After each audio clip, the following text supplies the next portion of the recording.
दोस्तों, आज की वीडियो में हम बात करने जा रहे हैं दुनिया की सबसे महंगी मुर्गी के बारे में। ये है दुनिया की सबसे महंगी मुर्गी।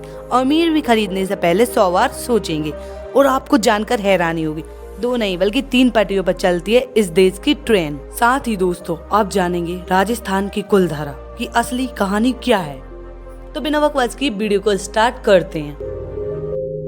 फैक्ट नंबर 1, महिलाएं आटा गूंथने के बाद उस पर उंगलियों के निशान क्यों बनाती हैं? दरअसल दोस्तों, इसके पीछे कोई वैज्ञानिक कारण नहीं है, बल्कि यह एक प्राचीन मान्यता है। हिंदुओं में पूर्वजों एवं मृत आत्माओं को संतुष्ट करने के लिए पिंड दान की विधि बताई गई है। पिंड दान के लिए जब आटे की लोई, जिसे पिंड कहते हैं, बनाई जाती है तो वह बिल्कुल गोल होती है। इसका आशय है कि यह गूंथा हुआ आटा पूर्वजों के लिए है। यही कारण है कि जब मनुष्यों के ग्रहण करने के लिए आटा गूंथा जाता है तो उसमें उंगलियों के निशान बना दिए जाते हैं। यह निशान इस बात का प्रतीक होता है कि रखा हुआ आटा, लोई या पिंड पूर्वजों के लिए नहीं बल्कि इंसानों के लिए है। फैक्ट नंबर 2, ये है दुनिया की सबसे महंगी मुर्गी। अमीर भी खरीदने से पहले 100 बार सोचेंगे। भारत में भी काफी संख्या में लोग नॉनवेज के शौकीन हैं। खासकर चिकन खाने वालों की संख्या बहुत ज्यादा है। देश के अलग अलग हिस्सों में आपको तरह तरह के चिकन मिल जाएंगे, लेकिन कभी आपने सोचा है कि सबसे महंगी मुर्गी कौन सी है और कहाँ मिलती है? तो चलिए जानते हैं। दोस्तों, आज हम आपको बताएंगे कि दुनिया की सबसे महंगी मुर्गी कौन सी है और इसकी कीमत कितनी है। हो सकता है कि आप में से कुछ लोगों को इस मुर्गी के बारे में पता हो, जबकि कई लोग अब तक अनजान हों।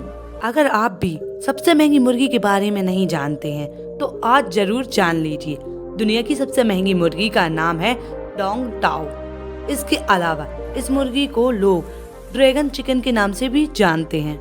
दोस्तों, यह चिकन वियतनाम में पाया जाता है। इस मुर्गी की कीमत $2000 यानी 1,63,575 रुपए तक है। गाइस, इस खास ब्रीड को वियतनाम की राजधानी हनोई के करीब एक फार्म में पाला जाता है।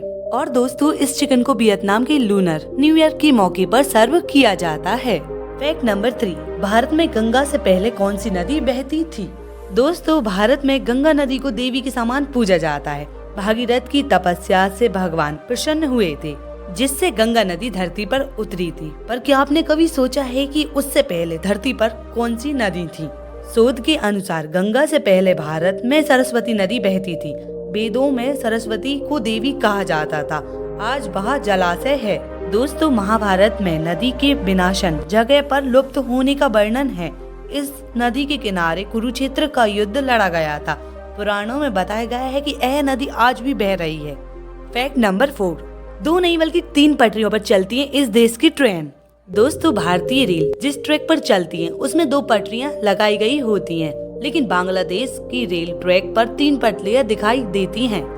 रेलवे ट्रैक को बनाने के लिए जिस गेज का इस्तेमाल किया जाता है वह गेज ही तय करता है कि पटरियां कहाँ कम हैं और कहाँ अधिक चौड़ी हैं। लेकिन बांग्लादेश में डबल रेलवे गेज का इस्तेमाल होता है, जिसमें 3 पटरियां होती हैं। डबल रेलवे गेज 2 अलग अलग ट्रेन को एक ही पटरी पर चलाने का काम करती हैं। इस तरह से ट्रैक को ब्रॉड गेज और मीटर गेज का मिलाकर तैयार किया जाता है। फैक्ट नंबर 5, क्या आप जानते हैं कि एक दिन में शेर कितना मांस खाता है? दोस्तों, शेर को जंगल का राजा कहा जाता है। क्या आप जानते हैं कि एक दिन में शेर कितना मांस खाता है? गर्मी के मौसम में शेर 20% कम खाता है। मांस खाने के बाद शेर घंटों तक सोता है। और दोस्तों, शेर हमेशा झुंड में ही शिकार करता है। शेरनियां सबसे ज्यादा शिकार करती हैं। गाइस, शेर एक दिन में 10 से 14 किलो मांस खाता है। शेर 80 किलोमीटर घंटे की रफ्तार से दौड़ सकता है। और तो और शेर प्रतिदिन 70 से 75% मांस खाता है। एशिया में सबसे ज्यादा शेर भारत में ही पाए जाते हैं। फैक्ट नंबर 6, चार्ल्स तृतीय के साथ यह मेंढक भी बन गया है किंग। तो जानते हैं इसके बारे में। दोस्तों, नए ब्रिटिश किंग चार्ल्स 3 की ताजपोशी के बीच मेंढक की एक दुर्लभ प्रजाति की चर्चा में है। इस प्रजाति का नाम है प्रिंस चार्ल्स के नाम पर रखा गया था, जो अब किंग चार्ल्स तृतीय के नाम से जानी जाएगी। ब्रिटिश शाही परिवार की आधिकारिक वेबसाइट के अनुसार प्रजाति का नाम हेलोसेटस प्रिंस चार्लेसी है, जिसका मतलब होता है कि Prince Charles stream tree frog. Guys, पर्यावरण के प्रति चार्ल्स के लगाव के सम्मान में 2008 में इसका नाम रखा गया था। मेंढक की यह प्रजाति मूल रूप से इक्वाडोर की है, जिसके काले शरीर पर नारंगी धब्बे होते हैं। इक्वाडोर कि वैज्ञानिक डॉक्टर लुइस ए कोलमान ने एक म्यूजियम में इस मेंढक की खोज की थी। इसका नाम किंग चार्ल्स के नाम पर रखा गया। इसे संरक्षित नमूनों के बीच खोजा गया था। किंग चार्ल्स III को गायों से भी काफी लगाव है। वह दुनिया की वर्षावनों की सुरक्षा के प्रबल समर्थक रहे। 2007 में उन्होंने जंगलों को बचाने के लिए जागरूकता अभियान भी चलाया था। फैक्ट नंबर 7, आज हम जानेंगे कुलधारा की असली कहानी क्या है। दोस्तों, राजस्थान की धरती न सिर्फ अपनी कठिन परिस्थितियों के लिए जानी जाती है, बल्कि इस मिट्टी में कई ऐसी जगहें भी हैं जो न सिर्फ लोगों को चौंका देती हैं, जिनके बारे में असलियत क्या है आज तक कोई नहीं पता लगा पाया। ऐसा ही कुछ है जैसलमेर से 14 किलोमीटर की दूरी पर स्थित कुलधारा का किस्सा। ये गांव करीब 2 सदियों पहले उजड़ चुका है, लेकिन अभी भी इसे लेकर दिलचस्पी जरा भी कम नहीं हुई है। कुछ लोग इसे भूतिया बताते हैं तो कुछ इसे श्रापित गांव कहते हैं। आखिर क्यों होती है कुलधारा गांव के बारे में इतनी बातें, आज आपको बताते हैं। कहा जाता है कि 18वीं सदी की शुरुआत में किसी साल में इस गांव की किस्मत ही बदल गई। कहते हैं कि सालिम सिंह कुलधारा के ग्राम प्रधान की बेटी पर मोहित हो गया।